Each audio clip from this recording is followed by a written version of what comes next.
Hi friends, I hope you are doing well. Yes. Yesterday class we saw about articles. நேத்திக்கு articles பார்த்தோம். Articlesல a and the எப்போ use பண்ணுவோம்? சிங்குலருக்கு a and use பண்ணுவோம்.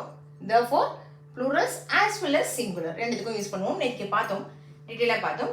இப்போ அதோட exceptional rules, exceptions.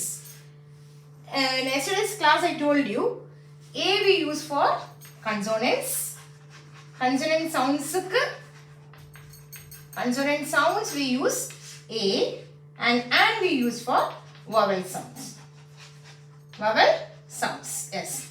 But in certain cases we use a for that is the reason is vowel sound பார்க்கிறோம். அதுக்காக நம்ம டைரக்ட்டா அந்த vowel a e i o u starting லெட்டரா இருக்குன்னு vowel மட்டும் பார்த்தா சில இடத்துல நம்ம யூஸ் பண்ண முடியாது. ஓகே, அந்த vowel sound பார்ப்போம். Okay, and the sound alala certain places la we use this. For example, here a u. Okay, a unit. Example I have given you here. A unit. நமக்கு நல்லா தெரியும் u என்ன அப்படினா vowel.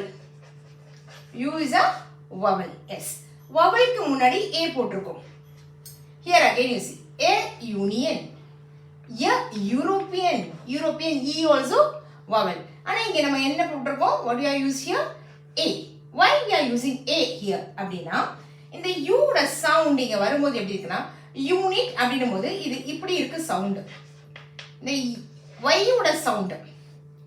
y வந்து என்ன? Consonant. y வந்து consonant. Yes, y